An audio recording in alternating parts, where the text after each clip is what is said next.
Hello, guys. I am so excited to have you guys here. Oh my goodness. So, this is my first time going live here on YouTube, but I am so excited to be able to be on this challenge. If anyone is on our challenge, the 30-day journaling challenge, I am so excited to have you here with us.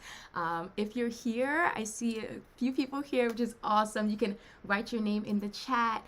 Tell us where you're from, where you're coming from. So excited to have you guys. And so today we're gonna be talking about how to identify our personal needs. And I think this is something that when I was starting my self-discovery journey and my self-awareness journey, it was something that was very vital and something that honestly I hadn't heard of it before. Oh yeah, I hadn't heard of it before actually diving into the topic. So we're going to be talking about that. But before we do, I wanted to show some of the comments that we did receive of why you might be joining this challenge. And we received quite a bit. But this one here, it was for a better sense of yourself and trying to deal with any insecurities that you might have. Someone else said that they wanted freedom, which was just a simple answer, but it means so much. Another one was to get to know myself better and to cultivate a journaling habit, which is awesome. And then another one said they want to learn how to love themselves and maintain a love in all that they do. And I think there were other people that said things like, one comment that I absolutely loved was that they want to be able to gain a laugh, that literally carries them through everything. And I think that's why I love journaling so much, because it really it helps us to dive into what we're actually thinking. But then, because of that, because we're diving into what we're thinking, we're able to see what are some of the patterns that we're thinking about on a daily basis? What are some of the things that we are constantly going on in our minds? And we'll go into more of that next week when we talk about the core beliefs and limiting beliefs. But this is just the start of it. And hopefully, even if you have not started the challenge yet, or you're still kind of in the midst, do not worry. There is plenty of time. And this is really a process to be able to show yourself grace as well. So let's get into the meat of today. So this week we're going to be talking about, it's a 30-day journaling challenge. We're going to be talking about identifying our personal needs and desires. And if you see me looking over here, it is just me looking at some notes. So no worries about that. But okay, so I posted the video last week, actually early this week, about self-awareness. And one of the things that I spoke about, and I kind of mentioned it, but I spoke about the subconscious mind versus the conscious mind, and how things that are subconscious is constantly on autopilot. We're constantly thinking about it. And someone commented, I think it was Tanya, commented and said that she wasn't sure what that meant, what the subconscious mind meant. So I wanted to, before we even get into identifying what our needs are, we do need to talk about that. We need to talk about what is a subconscious mind, because I know before I started getting into this work, I had no idea what that even was. But this is how it works. So our minds, we have 3 layers. We have 3 layers in our mind. We have the conscious mind, we have a subconscious mind, and we have the unconscious. The unconscious is the deep rooted parts of our minds that is kind of hard to access that. Then we have the conscious part, where it talks about the things that we are the things that we do consciously, the things that we do that we are actually thinking about. It sets our actions, and it's things that we're actually mentally thinking about. It's like, I'm going to pick up this Starbucks cup. Okay, I am going to send this email. That's a very conscious act. Or I'm going to decide what I want to eat for lunch today. All of those things are conscious acts. It's things that I am saying, I am going to do this thing. It's part of my will. It's things that I'm going to do. Our subconscious part is things that we don't necessarily say we're going to do, but we do them. It's things that come out in our actions. It's things like, it programs our actual beliefs. So it's things like, let's see, I have here, like things like our emotions, or even how to tie your shoe. Like that is not a conscious thing. You're not thinking, okay, when I put my shoe on, I am going to one lace, the next lace, the next lace, and then I know how to tie my shoe because of past experiences, because I was taught how to tie my shoe when I was younger. I now know how to tie my shoe now. It's the same thing for the things that how we operate on a day-to-day basis. If I have dealt with something, maybe something in my past or something that has happened, I'm not thinking, okay, I'm going to, when I enter in a situation that is similar to that, I'm going to react in the exact same way. I'm not consciously thinking that, but that is something that has been programmed into my mind because of maybe what I've experienced, because of what I've heard, or because of what I've seen. Those things are continuously programmed into our minds, and it lives in our subconscious. So when it comes to our personal needs and the things that we need on a day-to-day basis, and I think the needs, sometimes it has a couple of layers. One layer for our needs would be just very, very conscious things that we can talk about all the time, like food and water, and maybe even like rest, or I need a blanket because I'm feeling warm. That's a set of needs. Another set of needs might be if somebody if there's something that you need on a moment-to-moment basis. Like I know, for example, my sister, she needed help with her kids. She's in school right now, and she needed help with her kids, taking them to the bus this morning. So I went over and I helped her with her kids. That's a moment-to-moment need. So we have our maybe our very conscious things like food, water, warmth, blankets. Then we have our moment-to-moment needs like, hey, can you help me with this task? But then we also have our very deep-rooted subconscious needs. And these needs are based off of our experiences, things that we've actually dealt with in our lives. And they're hidden, but they are shown. They basically operate everything that we do in life. So for an example, if I know one of my high needs is emotional connection. It's to be connected with people and to go deep and to just have emotional connection with people. I remember when I was working in my full-time job, and I would be working there all day, and then I would come home, I would be tired. I didn't have my need of emotional connection met at that job, hardly at all. But I remember I would come home really late, and I would be tired, and I would see that sometimes I would not necessarily, when I would come in contact with people, I would not, well, let me think about this. I would not address them in the way that I would want to address them. And I think that when I say that, I mean, like, I would almost like I don't know if this has ever happened to you, but like if say your need is emotional connection, and you're not getting it met in certain ways, you might find yourself picking fights. You might find yourself arguing with somebody else, because actually that need is still getting met. Your need for emotional connection is still getting met, but in not the healthiest way. And I think that's something that we sometimes don't think about. But if we have a need, we will find a way to get that need met one way or the other. If it is a conscious way of, okay, I'm going to actually tell that person that maybe I need to spend some time with them, or subconscious of, oh my gosh, I need to be able to go on deep with you, and I know the only way you're going to be able to do it is if I pick an argument, if I pick a fight. I'm not thinking consciously I'm going to do that, but because that need is so empty, my cup is not full, I subconsciously do that. Those needs, and let me just show you some of the needs that we might have. Let's see. So these are some of the needs. These are some common needs that we have as humans. Some of them are approval, spirituality, health, romantic relationships. We have emotional connection. We have beauty, recognition, freedom. And it can be hard to know what your needs are off the bat if you haven't done this work before, but we're going to go through some exercises to see what your specific needs are. So why is it that we actually want to know what these needs are? I mentioned it before, but if we don't know them, then we end up getting it met in very unhealthy ways. Our minds aren't always looking for the best way to meet our needs. It usually is looking for the easiest. And that's because we're like, our subconscious mind is usually programmed to whatever it's going to take for me to survive, to get out of this, I just want it fast. I'm not looking for, okay, I'm going to looking for the best way, because usually the best way sometimes takes time. It takes a little bit of time, and I'm going to show you that in a second.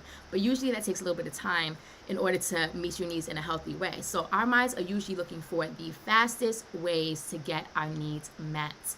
And I think that if we are not honoring that, then we can, in relationships, we can find that we're maybe allowing other people to walk all over us, because maybe we don't know what our own needs are ourselves, or we are not setting the proper boundaries.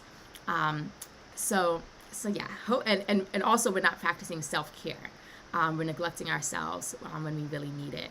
So we're going to get into some exercises, and I also have some questions in our Q&A about this, but we're going to get into some exercises about how to identify your own personal needs. So if you do not have a pen and a paper, I would recommend that you get that out, because we're going to be going in. I'm going to be asking you some questions, and each of these questions will help us to identify what it is that we are currently doing in our lives. Our actions are what is going to tell us what our needs are. Not necessarily what we want them to be, but what they currently are, what our current needs are.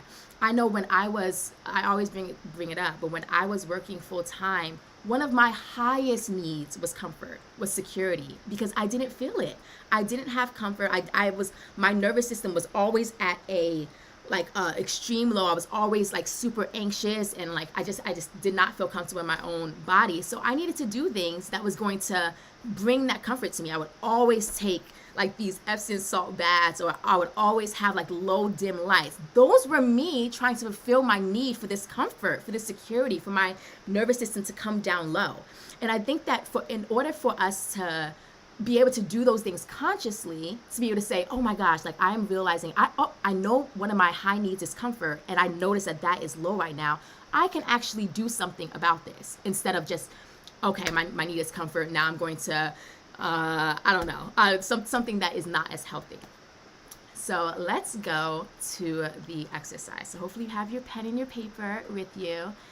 And let's see. So the first one is, what do you think about the most? What is something that you think about the most? And I'm actually going to play a little bit of soft music so that you can journal some of that.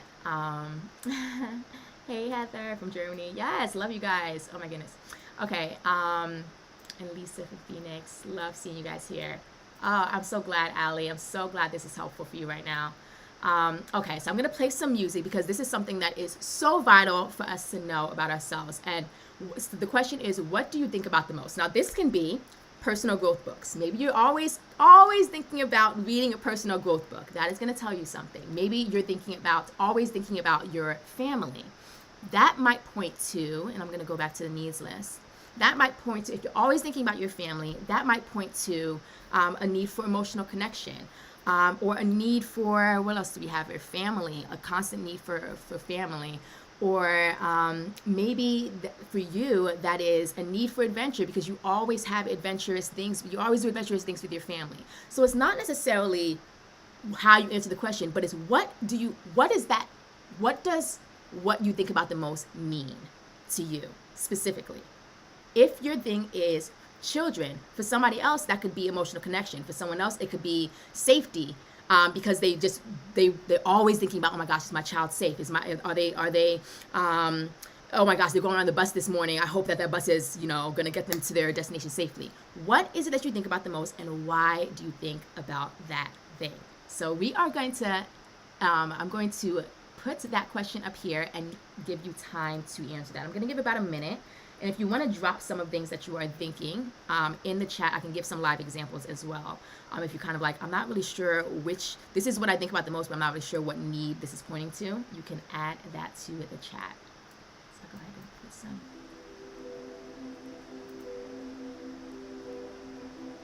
And I'll put the needs list up for us again too. Aw, no worries, Heather. Yeah. Absolutely. We will keep this video up. It will be on record.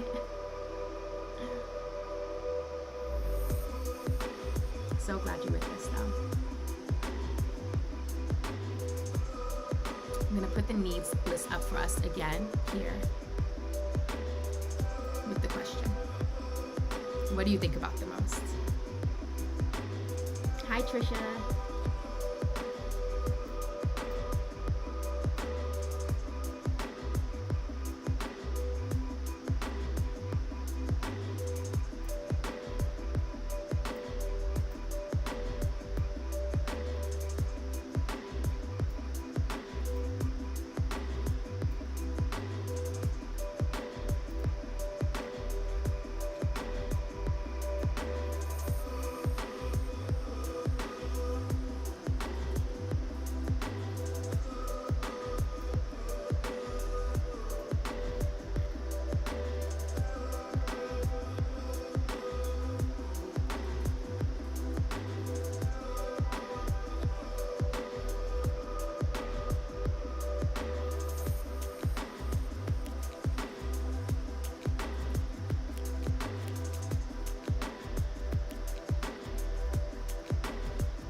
Family, well-being.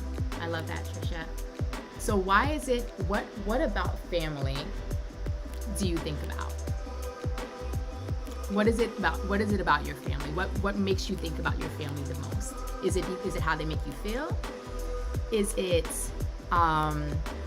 what you guys do together? Is it maybe improving communication? Yeah. I love that.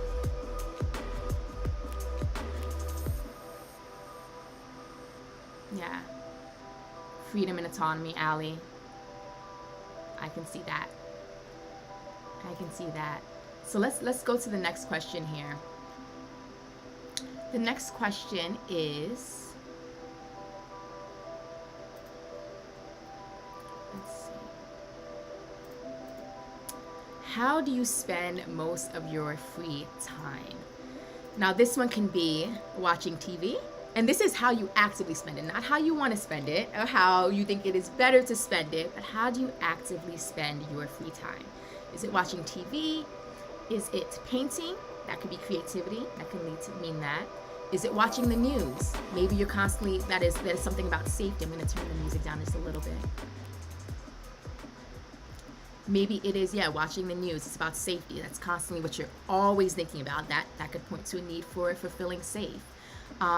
Maybe it is, maybe it's hanging out with friends. That can point to a need for connection. Or maybe it is the friends that you hang out with, maybe they have they're really well known, and that can point to a need for status or achievement or recognition. Maybe they make you feel really good. What is it that you spend the most time doing, and why do you spend time doing that thing?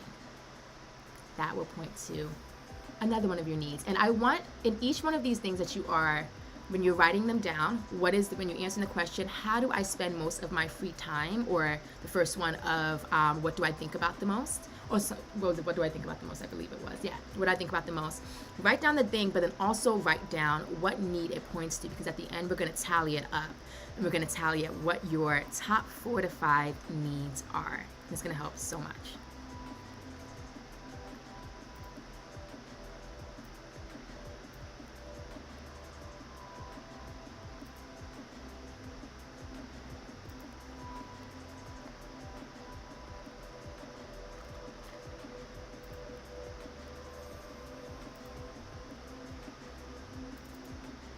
Give you some time for that.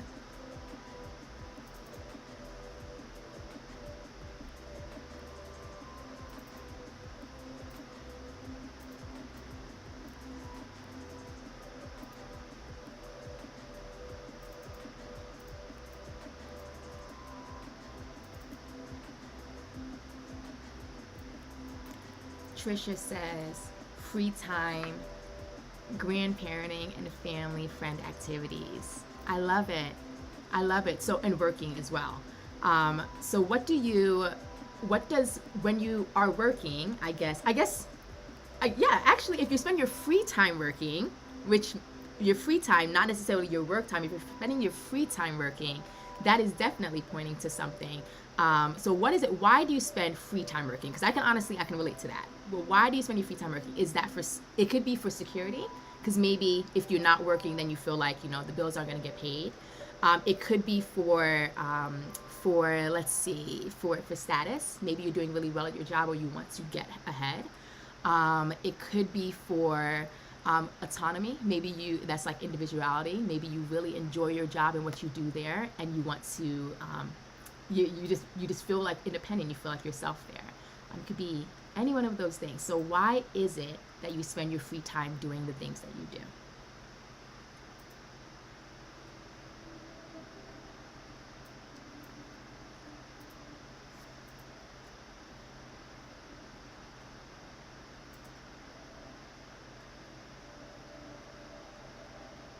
You can keep journaling that, or yeah, writing that down.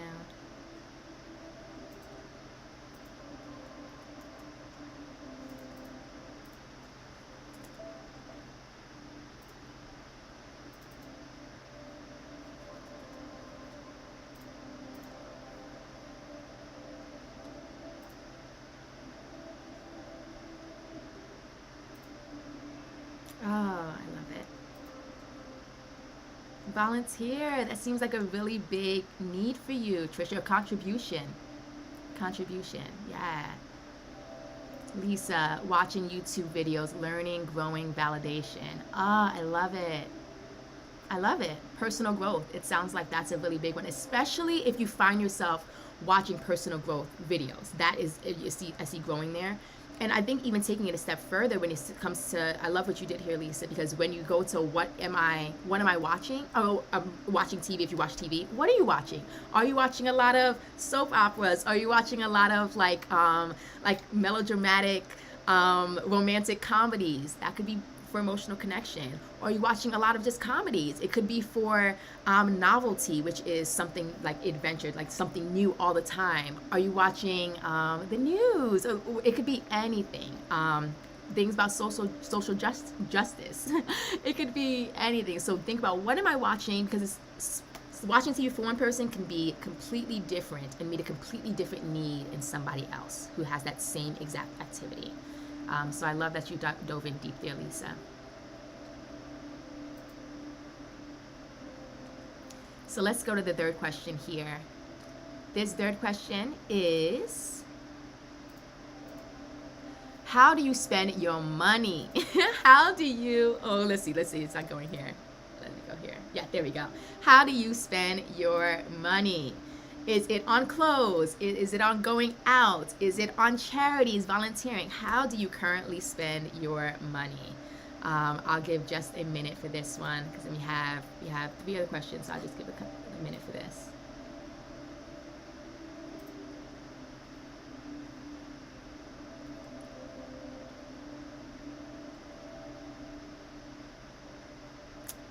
And if you also want to write it down, you can do that. You can write it down and come back to it later.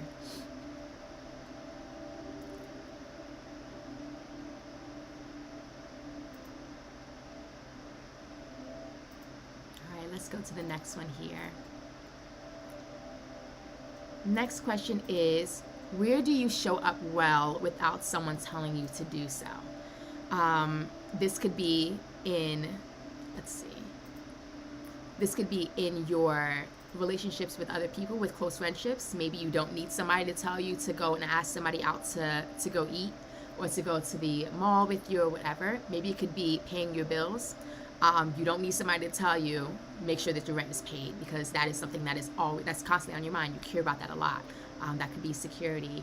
Maybe it's your morning routine. Maybe you're constantly, always, you don't need somebody telling you to make sure that you are taking care of yourself in the morning, that you have breakfast, and that you are spending time with yourself. Maybe you don't need that. So where are you constantly showing up well for yourself without somebody telling you to do that thing? Trisha, for the money, bills, Amazon. You got the Amazon boxes. Leisure and your grandbaby. I love it. I love it. I love it. I love it. That says a lot. That says a lot. Grandbaby. That's an emotional connection and family. What are you buying on Amazon? I think that's going to be something that you're going to think about for yourself. What are you buying, and what is that pointing to? Because all these things, they're all subconscious. They're all things that we are constantly doing, but they mean something. It's not for no reason. We're not, the same thing you're getting on Amazon, Trisha, is not going to be what I'm getting on Amazon, but I'm getting it for a specific reason, and it's pointing to something. Allie says money. For money is travel, merch, music. Love it. Love it.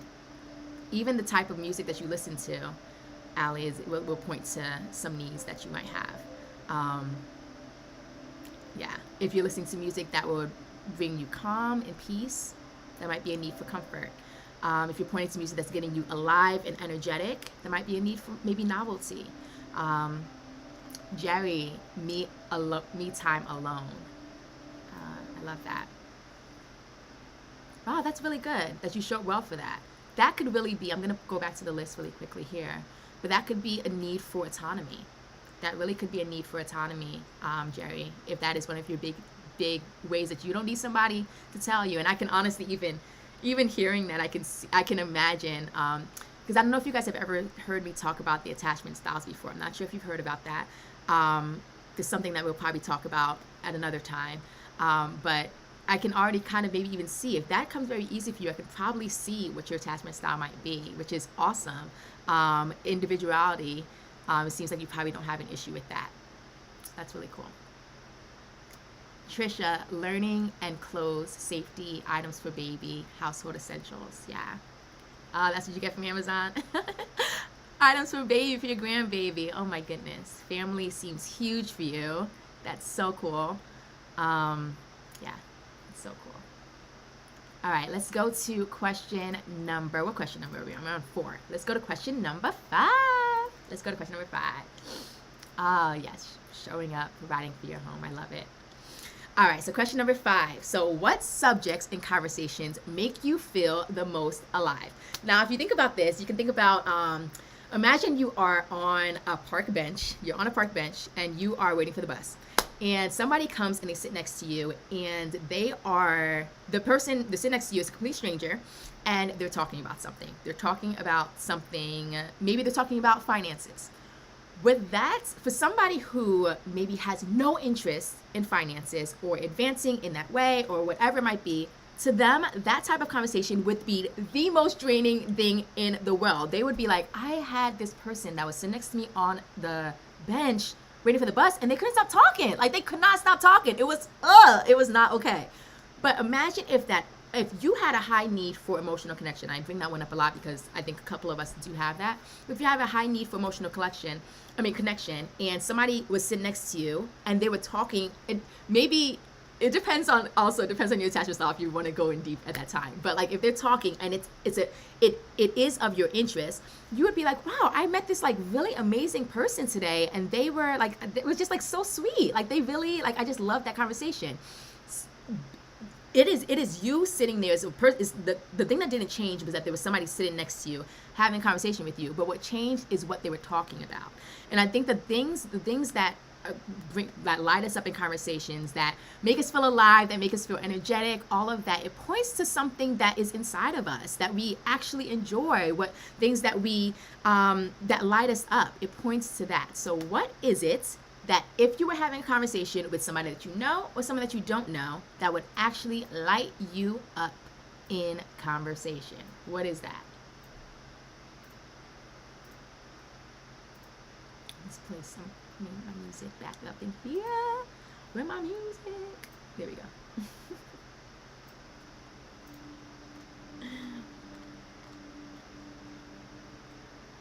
Maybe for you it's politics. I know that's not my thing, but that could be pointing to social justice or power even. It could point to anything.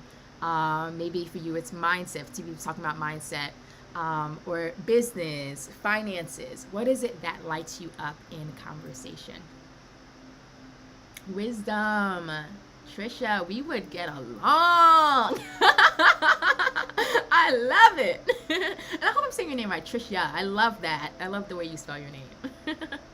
I really love it. Wisdom, now. That's beautiful. Here's the list again. And the question for anyone who's just joined is what subject in conversation make you come most alive, and why? So we're asking what makes you come most alive, and then why does it do it, because that's going to point to one of your needs.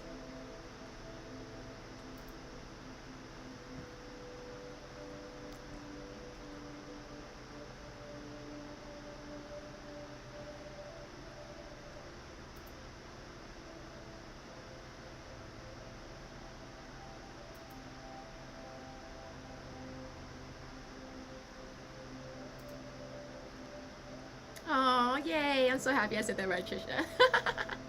That's awesome. Yay. Oh, I love y'all. Thanks so much for joining live. I'm so excited to have you guys. This is my first time doing it, but I'm just so excited to be with you guys. Yeah. Just so happy. Just so happy.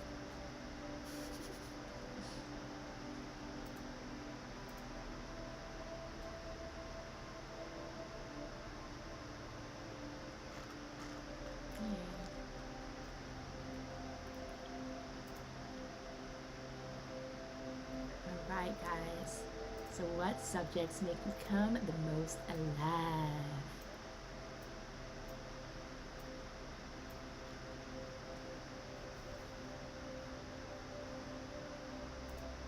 Alright, you guys ready for the last question?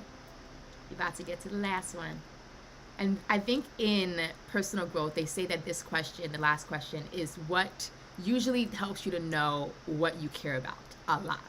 And you probably heard it before, but it's something to think about consciously. And this question is, what triggers you the most about the world and other people? Ah, Jerry, you said Jesus. Yeah, woohoo, you already know me. And you said my children, my grandchildren love peace and happiness. I love it, Jerry.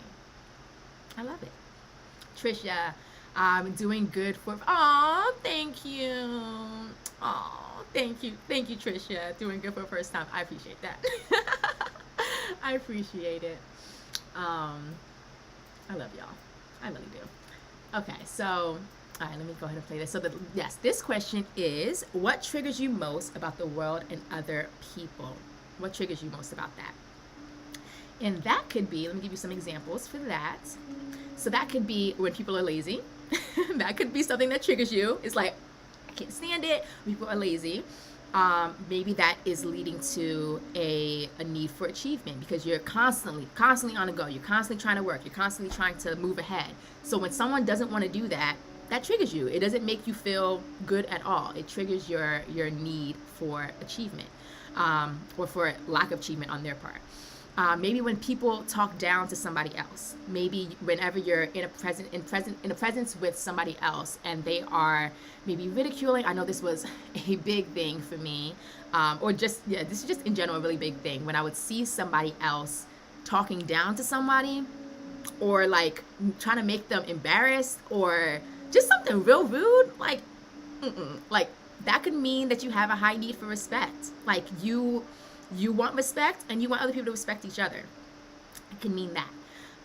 Maybe when you see somebody who is not taking care of their families, or maybe they abandon their families, or maybe just seeing, like, you know, I don't know, it could be anything. It could be like seeing, you know, like a lot of people that are in orphanages or whatever it might be. Like that could be need for family, a need for emotional connection as well.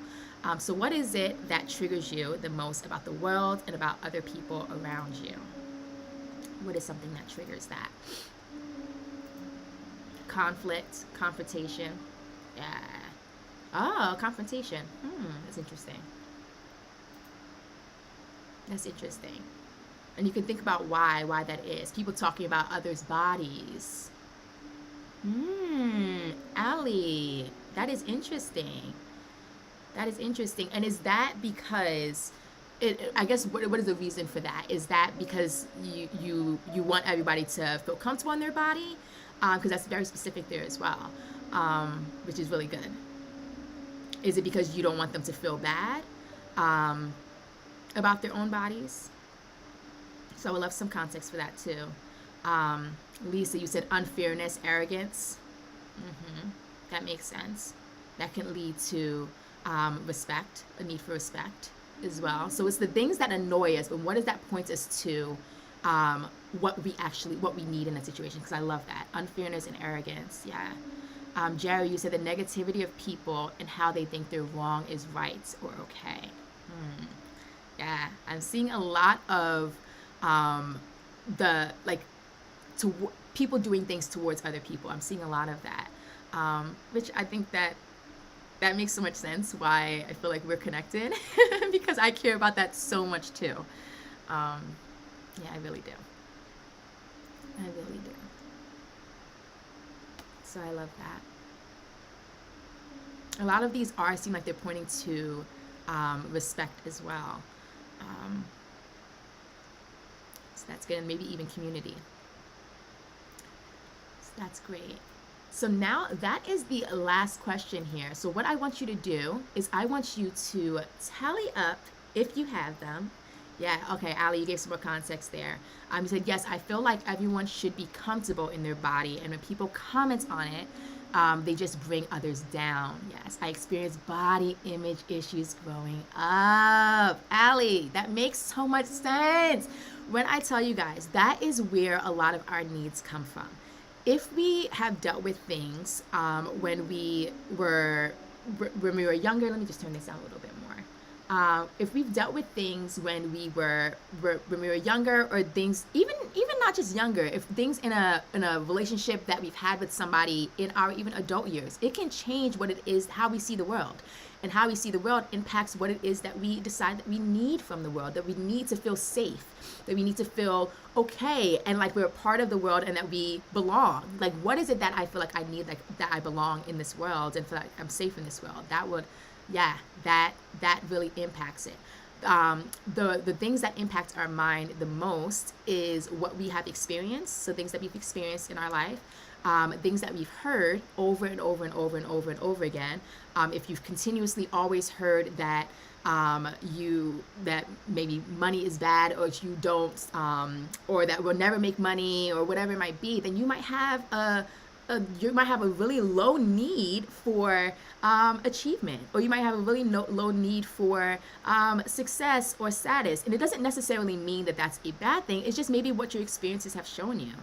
So I think it's really key to really point and see what is it that my experience, what is it that I need right now, and how have my experiences formed this? How have my experiences formed that thing? And yeah, so I think that's really good, Ali. I think that I'm seeing a lot of like helpfulness as well in you. Yeah, just a desire to care for others. And I honestly think that is just what God does. I'm a personal believer in God, but like that is what He does. He takes what we've had or what we've dealt with, and He uses it for good. So I just love it, Ali. You are definitely going to be an advocate for that.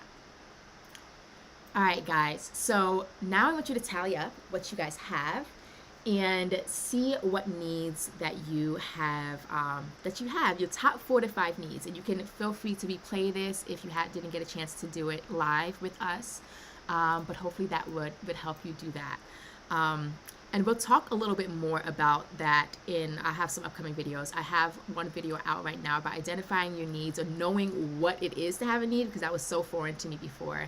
But I'll have some more videos about identifying it and really like diving into it even more. But before I guess I'm so glad. Ali says, hit me with the low achievement association. Sorry, it says hit me with the low achievement association money. Yes.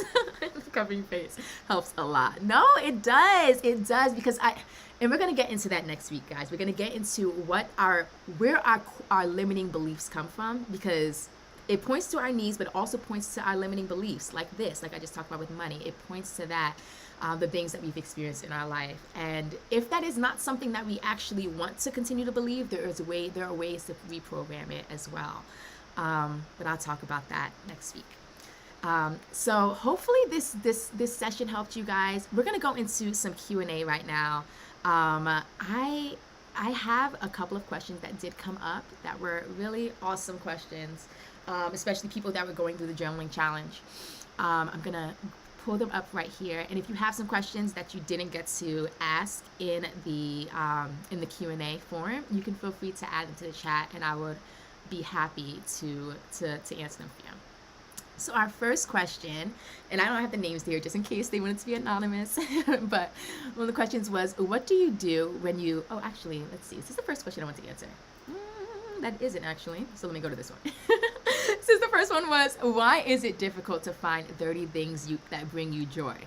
And this one was from the day 2 of the journaling challenge, where we talked about, I have a prompt in there for you to name things that light you up, and then have a list of 30 things that bring you joy and that make you smile. And this person said, why is it so hard for them to do that? And I think, so the answer for that, it could be a couple of different reasons.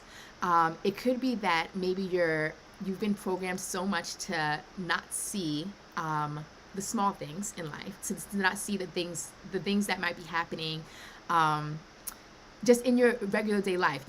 Maybe you're at a really low and really stressful like situation or point of your life right now, and that's very understandable. And I want you to know that it makes sense that it might be hard for you to be able to find things that bring you joy. But I think sometimes we try to think of like the super big grandiose things. And if you are at such a deficit of joy, you're at such a deficit and you feel like there's nothing, I think it matters that we start small. It matters that maybe, I know that Tricia was saying about her grandbaby. Maybe it's seeing somebody smile. Is that something that makes you smile? Having somebody smile back at you, or having someone ask you how your day was, or maybe a warm cup of tea, or being cozied up in a blanket, or talking to your significant other after work.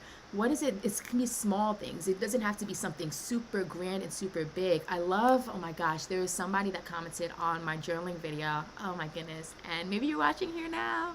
I just love him. But I remember he came to the video the maybe a couple of months before, and he was saying, like, man, there's nothing in my life that I even want to journal about. There's nothing. My life is just, there's nothing going on here, and I just feel like, why would I even want to do that?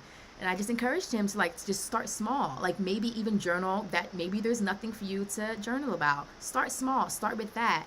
And then he came back a couple of months later, and he just said how he tried doing that. He tried starting small, and now he can't stop the practice. And that's what happens when we do something and we do it small. We try the small thing. We figure out the one small thing that brings us joy. Maybe it is taking a warm bath, or getting a Starbucks coffee, or one small thing. When we start to identify what those things are, we start to see the bigger things. And I'm trying to figure out how deep I should go, but there's something called the reticular activating system in our minds, and it is what we are thinking up here becomes what I continuously see around. So I don't know if you guys have ever experienced, maybe this has happened to me a lot. I remember growing up, my mom was saying that she wanted to get a red minivan, and I never saw minivans. Yeah, it was a minivan, but I never saw like red cars, red minivans around, like hardly at all. But because that was in my mind, and because we were thinking about getting that thing, I continuously kept seeing red cars. Like, I kept seeing, I'm like, oh my gosh, there's another one. Oh my gosh, I kept seeing all of these red cars and these red minivans, because that was something that was in my mind. And that was something that I was continuously thinking about.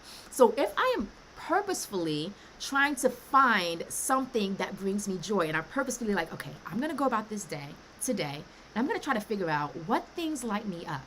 Guess what? I'm going to see more of those things. If I go about the day and I'm thinking, oh my gosh, everything is horrible, everything is annoying, nothing makes me happy, guess what I'm going to see? I'm going to see nothing that makes me happy. I could be looking at the same exact thing, and that thing can either bring joy or it can make me happy. I mean, it can bring joy or it can make me upset and frustrated and not happy. It is not necessarily the thing that maybe that we're seeing, but it's what it's how we react to that thing. So I just encourage you who wrote this to just find the small thing and let it build from there. I promise you it will. I promise you it will. Oh, yes, I love that. Yeah, start small, Trisha. Yes, thank you. That's so good. Yes. Yeah, I love it. So let's go to the next question. Oh, it's okay, Journey to Self. I'm glad you were I'm glad you were here. So glad you were able to make it. So here's our next question. Okay, so what is one good way to be aware of your needs and to start building boundaries surrounding those needs without becoming selfish or seeming selfish to those around you? What a good question. So I think that what I would say for this one is that it makes sense that you might feel like your needs are, it almost feels like when I read this, it almost feels like your needs seem like they're a burden to other people. You saying that you have a need to somebody else might seem like it's like a burden. Like, okay, I keep using emotional connection, but I need emotional connection, and now I'm gonna maybe ask for it from, my family member or my partner or whatever it might be. I'm gonna say, hey, do you want to spend some time? And that might maybe it doesn't come off in a way that we desire. I can see how that can feel a little intimidating, but I want you to think about it in a different way. When we have needs, every single person on earth has a need and desire. And when we actually ignore our needs, we're not showing up as our full selves to another person. If we're just saying like, okay, you know what, I am only going to care about what other people care about. I'm not going to address what I need. I'm not going to care about myself. If somebody asks me, hey, you know what, can you help me on Friday? And I had the longest week, I'm going to completely ignore myself and I'm going to allow them. I'm just going to go and help them.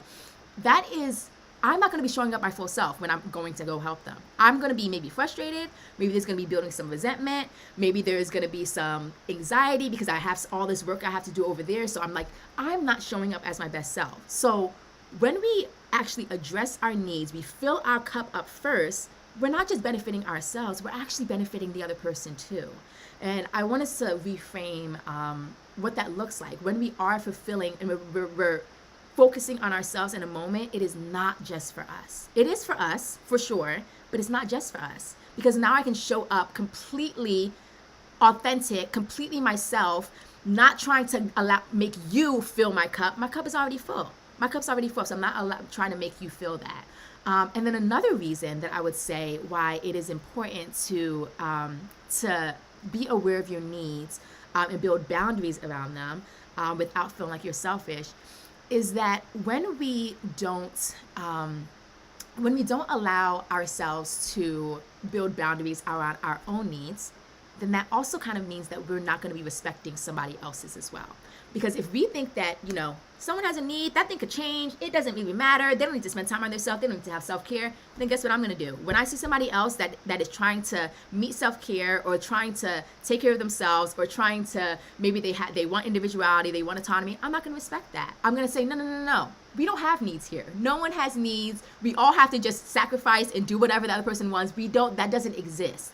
So me saying that it's fine for me to have it is also saying it's fine for other people to have it as well. And that's something that is a lesson that needs to be taught because sometimes we don't always see it in that way. But yeah, it's not selfish. It's not selfish to have needs. We all have them. I have them. You have them. And we want to respect each other's needs as well. So hopefully that answers your question. If you did have a follow-up to that and you're here, please feel free. Yes, guilty of that all my life until about 4 years ago. I'm glad, look at you, Journey to Self. I'm glad that you are, thank you. I'm glad that you are, that you're actually working on it. And I love your name. I love your name, Journey to Self. It makes sense. It makes sense that you're on this journey. And that 4 years ago, I know my work started a little while ago too. So I'm loving it. All right, so the last question that I have here is, what do you do when you feel insignificant? Your question seems superficial, your thoughts appear misguided, and your self-belief isn't very strong? This is such a deep question.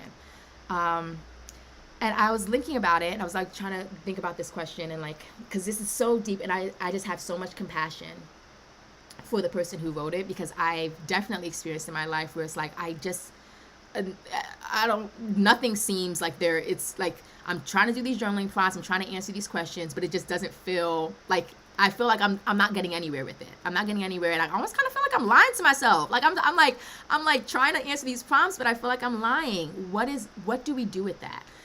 So I think at the core of this question, I'm not sure if you see it, but at the core of this question is actually a breach in self-trust. And because there's a breach in self-trust, and I can see that because it says my thoughts appear misguided. That means that I'm thinking something, but I'm not trusting what I'm thinking. I'm not trusting. I'm thinking, gosh, I'm thinking this thing, but it doesn't seem that it doesn't seem real. It doesn't seem like it makes sense. So I'm actually going to keep questioning it over and over and over again. Since my self-belief isn't strong, it means that I'm not believing in myself. I'm not believing in the things that I actually say. So that means that there's a breach there. There's a breach in self-trust. So what we want to do first with something like this is we want to identify where the breach happened. Did the breach happen because of something you did? Maybe there's something that maybe you said yes to something that you really, really, really wanted to say no to, but you said yes because you wanted to please somebody else. Maybe it could have been of that. Maybe it could have been that you said no to something that you really wanted to say yes to. Maybe there was an opportunity that happened and you were like, no, I don't want to do it. No, I can't do it. I can't do it. But inside you're like, oh my gosh, I wish, I want to do that thing. Maybe it's that. Where did the breach in self-trust happen? Because I think identifying that will help you to see, okay, like, there is something that happened here. There was something that maybe I wasn't congruent in, meaning what I was thinking and what I didn't line up. So there was something that happened there. And when you figure that out, yeah, this question is for a lot of people. I agree, Trisha. When you figure that out, I want you to offer yourself some compassion, because it can feel really hard, especially when you figure like, oh my gosh, like I did just like completely lie to myself, or I wasn't listening to my own self. I was kind of just listening to everybody else. Offer yourself some compassion. That happens. It happens, especially if you're not aware of it. You're not aware of maybe what it is that your needs are, or why it is that what it is that you actually desire in life. Maybe you didn't know that you were saying that you really want to do that thing. Maybe you were just actually really nervous. It could be anything, but just identify what it is, and then offer yourself some compassion in that. And then the next step would be to take small, actionable steps toward building that trust again. So I remember I was following this one girl who she was on social media, and she actually had this issue too. She had an issue with believing in herself, believing what she said would be actually what she did. She would say one thing, she would say like, I'm gonna wake up really early tomorrow, and then she would find herself not doing it. And then, or I'm gonna like eat really well, and then she would find herself not doing that thing. And it's like, why do I keep saying these things and I don't end up following through? So what she needed to do, what she did, was she had a challenge for herself. And that's what something like this, that's why I did the 30-day challenge, for us to challenge ourselves to actually do what we say we're going to do.